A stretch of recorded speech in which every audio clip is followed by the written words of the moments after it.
Evangelho de Mateus, capítulo 9. Vamos dar essa caminhada boa. Jesus tomou de novo a barca, passou o lago e veio para a sua cidade. Aqui, a cidade de Jesus, né, onde ele tinha morada, Cafarnaum, né? Eis que lhe apresentaram um paralítico estendido numa padiola. Jesus, vendo a fé daquela gente, disse ao paralítico: meu filho, coragem, teus pecados te são perdoados. Ouvindo isso, alguns escribas murmuravam entre si: este homem blasfema. Jesus, penetrando-lhes os pensamentos, perguntou-lhes: por que pensais mal em vossos corações? Que é mais fácil dizer: teus pecados te são perdoados, ou levanta-te e anda? Ora, para que saibais que o Filho do Homem tem na terra o poder de perdoar os pecados, levanta-te, disse ele ao paralítico, toma a tua maca e volta para a tua casa. Levantou-se aquele homem e foi para a sua casa. Vendo isso, a multidão encheu-se de medo e glorificou a Deus por ter dado tal poder aos homens. Aqui, esta primeira parte do Evangelho de Mateus traz esta cura. Esta cura, ela traz para nós algo muito importante. Ela traz para nós aspectos importantes. Aqui, Jesus Cristo, oficialmente, ele proclama o seu grandioso poder. E o seu grandioso poder aqui não foi a cura, levanta-te, toma a tua maca e vai para casa, não. O grandioso poder de Cristo aqui é perdoar os pecados. Por quê? Porque até então o perdão dos pecados vinham mediante os sacrifícios expiatórios que estavam prescritos na lei. Só que agora não há mais estes sacrifícios expiatórios, porque o próprio Cristo veio, ele está agora no meio do povo para realizar o perdão. Não apenas a cura do corpo físico, mas a cura do espiritual. Por quê? Porque este espiritual, ele foi manchado, ele foi denegrido lá no pecado original. O pecado original que constitui uma desobediência ao pedido de Deus, tá? Depois eu gravo um vídeo aqui falando um pouco sobre essa questão lá do Gênesis. Mas aqui, para que você possa entender, o aspecto lá é o aspecto da desobediência. Deus que instruiu o homem, que deu esta condição ao homem, e o homem ultrapassou aqueles limites os quais Deus havia estabelecido. O homem, dentro da sua liberdade, ele ultrapassa esses limites, consequentemente, ele desobedece a Deus. Então, nós temos aqui a desobediência como o âmago do pecado. O pecado é justamente isso, desobedecer. A palavra pecado, que tem sua raiz no hebraico lá, né, atar, ela fala muito de errar o alvo, né, o significado errar o alvo. Mas por que errar o alvo? Ora, o homem foi criado para quê? O homem foi criado para adorar a Deus. A partir do momento em que, por alguma consequência, alguma situação, eu não consigo dirigir a minha adoração para Deus, significa que eu estou errando o meu alvo. Ora, por que eu estou errando o meu alvo? Porque eu, criatura, fui criado pelo meu Criador para adorá-lo. E se eu não mais consigo adorá-lo, então eu estou errando o alvo. Eu estou pecando, certo? Embora depois o pecado ele tenha todo um contexto moral, ele tenha todo um aspecto moral por trás, mas o seu âmago, o seu núcleo, ele tem ali, no caso, a liberdade da desobediência. Então, o homem que na sua liberdade pecou contra Deus. Aqui agora, nessa situação, não vou entrar aqui em mérito ou demérito. A culpa é da mulher, a culpa é do homem, não. Isso aqui é uma coisa que a gente depois pode ver em outro vídeo, discutir, coisa e tal. Mas aqui agora é para mostrar que o homem, ele pecou. E este pecado da desobediência traz consequências gravíssimas para o homem. Então, agora aqui no Evangelho de Mateus, capítulo 9, Cristo oficialmente proclama-se o quê? Calma, vamos refazer. Cristo proclama-se o poder de perdoar, ou seja, ele, o Cristo, o Messias, o Filho de Deus, ele traz o poder de perdoar. Não veio Cristo para julgar, não naquele momento. Naquele momento, ele traz a cura, o remédio para a transgressão que foi realizada. E esta transgressão que traz consequências, pode ser sim consequências físicas. Então, essas consequências que o homem traz sobre si, Cristo agora, ele é este poder restaurador. Por quê? Porque ele traz o perdão. Ele apresenta ao homem agora, de fato, a sua restituição.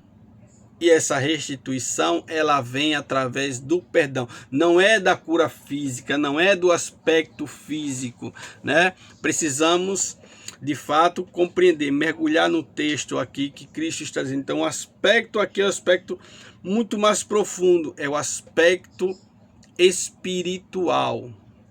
Cristo veio para curar a alma do homem. Fazer com que este homem, ele traga em si agora a consciência do não pecar mais, não desobedecer mais. Então é muito importante, gente, aqui nesta parte, Cristo, ele afirma este poder. Por quê? Porque ele agora ele trouxe, ele traz, é ele a ação que traz o perdão, a cura para a alma. A cura física, ela é uma consequência.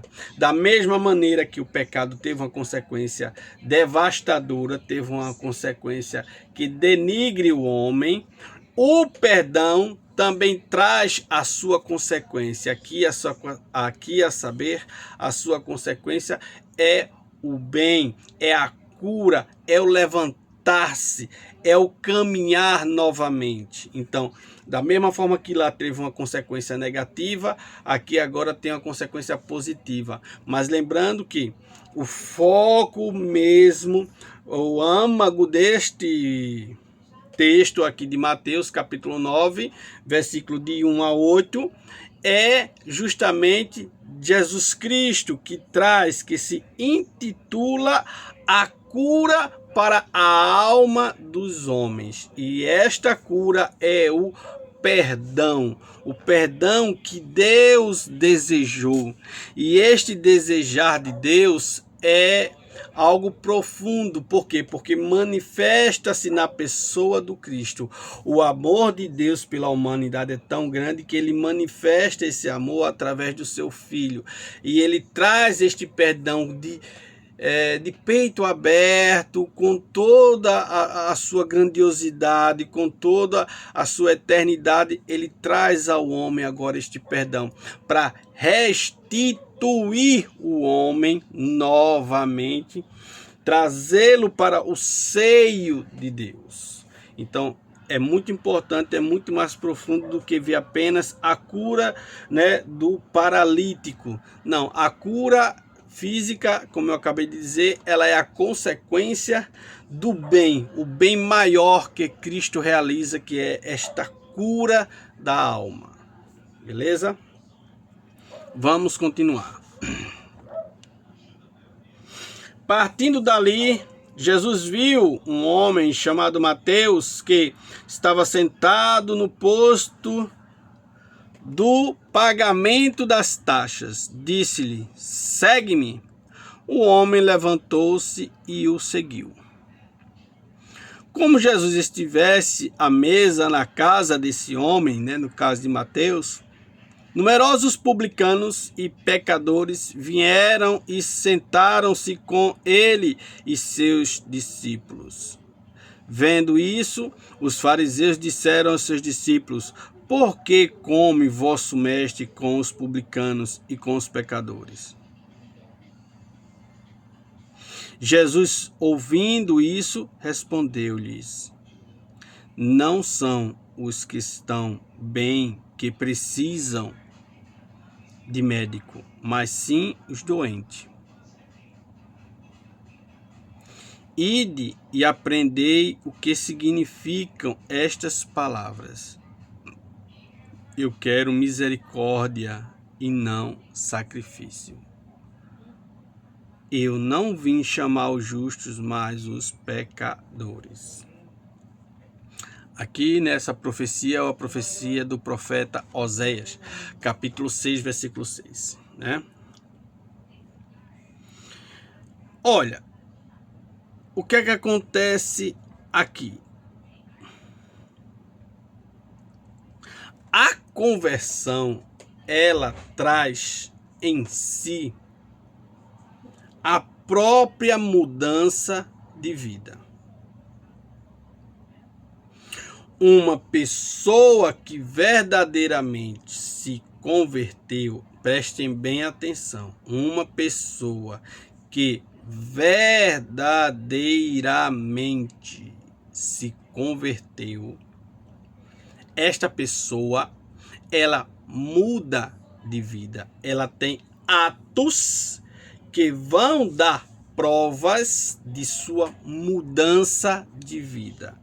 E aqui eu trago como o maior exemplo para todos nós o apóstolo Paulo. Paulo, de perseguidor, passou a ser perseguido. Por quê? Porque ele verdadeiramente se converteu e a sua conversão trouxe mudança de vida.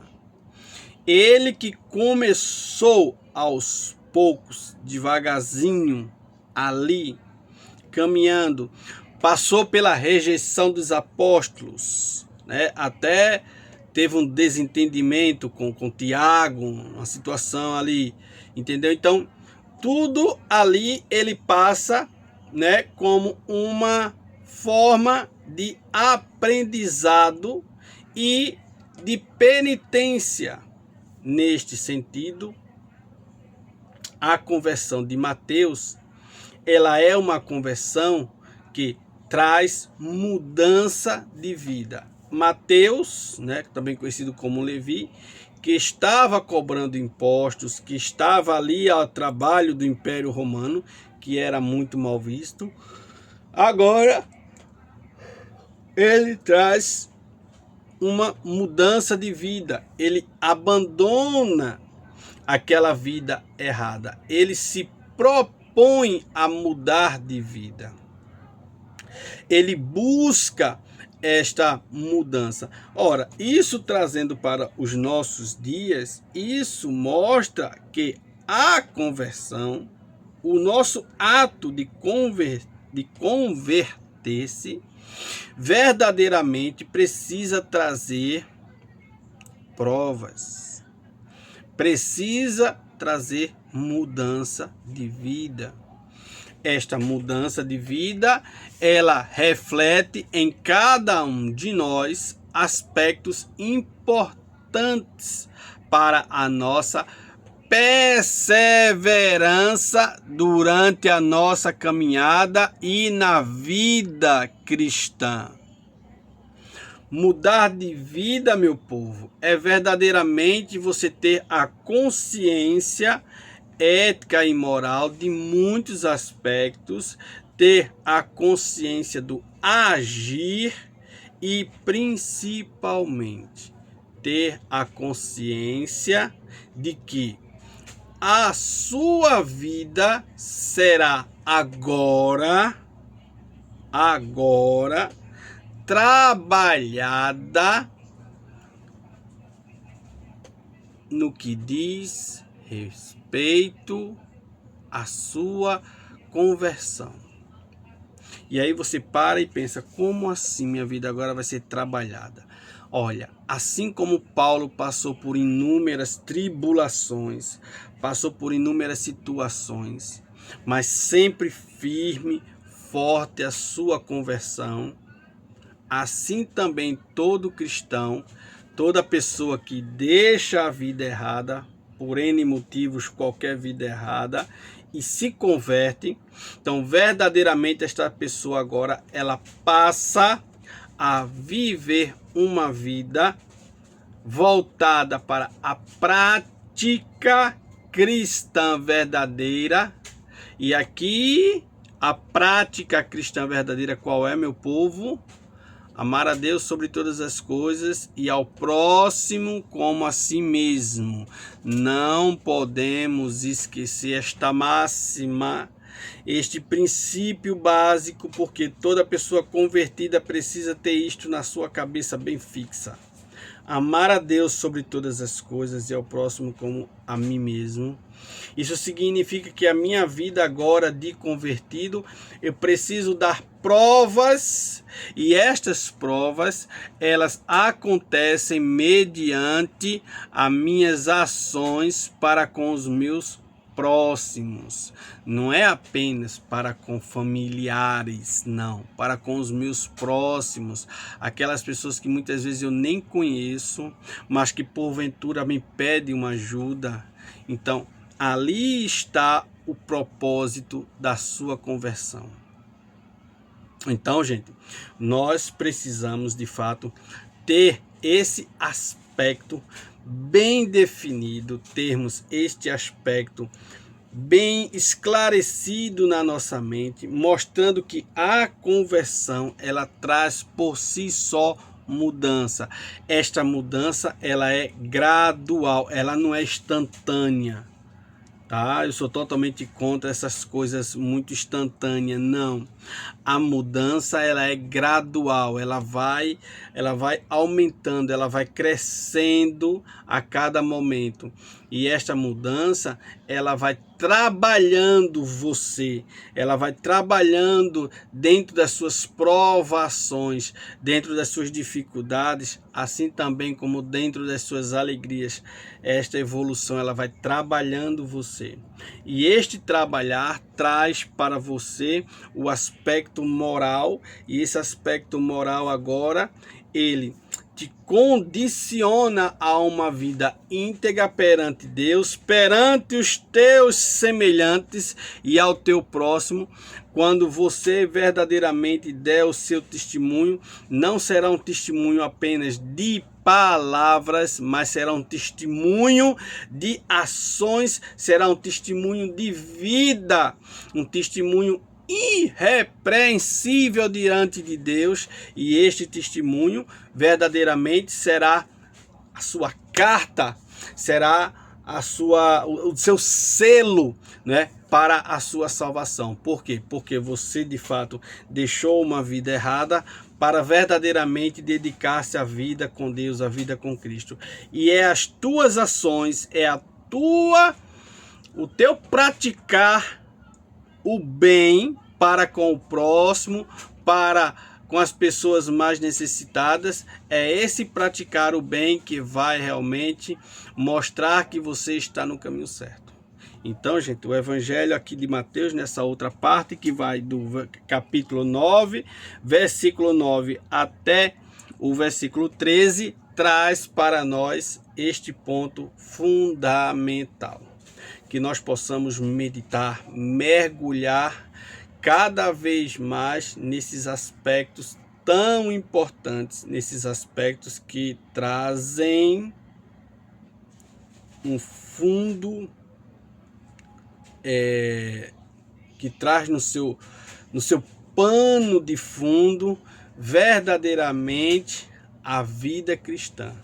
Vivemos uma sociedade hoje, eu até falava no outro vídeo que eu fiz uma reflexão, uma sociedade muito doentia, uma sociedade onde nós vemos pessoas que se dizem cristãs, religiosas, praticarem as piores maldades, praticarem coisas horrendas, coisas que envergonham qualquer ser humano, ter atitudes, não é? Totalmente contrário ao evangelho, totalmente contrário ao evangelho. Uma pessoa, um cristão que lê o evangelho, ou vocês que me acompanham, que veem, gente, não tem como uma pessoa que lê o evangelho fugir desta realidade aqui, não. Não tem como. Então, deixo aqui bem claro, neste primeiro momento, né, nesta primeira parte aqui do capítulo 9. Capítulo 9 terá uma segunda parte, porque ele é bem grande, né? Vai ter uma segunda parte. Então, o que é que acontece, meu povo? Nesta primeira parte aqui do capítulo 9, fica bem claro, e se nós pegarmos, veja só, aquela primeira parte ali do paralítico e com esta parte agora aqui de Mateus, vejam essas duas realidades. O perdão que traz a cura, e esta cura não é apenas a cura física, mas principalmente a cura espiritual, a cura da alma. Esta cura espiritual que traz a cura física e, consequentemente, traz uma conversão perene. Então, veja como as coisas estão bem escaladas, estão bem distribuídas. Então, é este perdoar os pecados que Deus, através de Jesus Cristo, realiza plenamente na pessoa do Filho, mostrando o seu poder aqui na terra. Então, Cristo que traz este perdão maravilhoso, este perdão que traz a cura, não só e principalmente a cura espiritual, mas também a cura física. Esta cura também remete à nossa conversão, e esta conversão é sim para todos nós darmos testemunhos vivos na prática da nossa condição como pessoas cristãs. Então, dentro desse aspecto, fica uma situação muito clara, muito simples e objetiva, certo? Eu não posso viver o cristianismo fazendo mal ao meu semelhante, desejando mal ao meu próximo, seja ele quem for. Porque uma pessoa que te faz mal, não importa. Cristo nos manda orar pelos nossos inimigos. Aí você, abrindo só um parênteses aqui, você vê, né? Estamos aí em época de eleição, aí coisa e tal, né? Quanto ódio sendo disseminado, quanta violência sendo disseminada, né? Vocês viram aí agora, recentemente, principalmente as mulheres, né? Viram aí que a lei que deveria punir, né? A lei da misoginia, ela não foi aprovada, né? E isso é algo muito ruim, é algo muito ruim para a sociedade. Em vez de todos nós estarmos estabelecendo o bem comum, em vez de todos nós estarmos trabalhando para o bem de todos, eu fico muito triste, eu fico horrorizado, porque graças a Deus não presenciei isso na minha família, né? Mas gente, é feio, é horroroso, é algo que, sabe, traz uma verdadeira, para mim, um repúdio, um homem bater numa mulher. Sabe, é vergonhoso demais isso. Senhor, meu Deus, como pode, sabe? E diante do que o Evangelho coloca, ele apresenta aqui para nós. Então nós temos isso dentro da sociedade, né? E isso não incomoda, isso não toca as pessoas que lá estão, que deveriam estar trabalhando para a dignidade humana no seu aspecto total, sem qualquer distinção. Não, estamos deixando aí milhões e milhões de mulheres totalmente sem proteção nenhuma à deriva. Então, que a mensagem do Evangelho nos ilumine e principalmente nos traga verdades, e que estas verdades possam iluminar este mundo que está perdendo sua sensibilidade, este mundo que parece, né, estar de fato vivendo aquela passagem quando se diz: e o amor de muitos esfriará, certo? Então, gente, vamos meditar, vamos realmente mergulhar mais no amor de Deus, no amor de Cristo, e vivenciá-lo em nossa vida, transmitir aos nossos semelhantes. Beleza, meu povo? Obrigado aí, tá? Você aí que assiste aí, dá esta força aí no canal, beleza? Divulga aí os vídeos, tá? Pode perguntar, fique à vontade, tá certo? E continue aí conosco, acompanhando. Vamos dar continuidade ao Evangelho de Mateus, muito bom, né? O Evangelho que nós estamos estudando, meditando agora.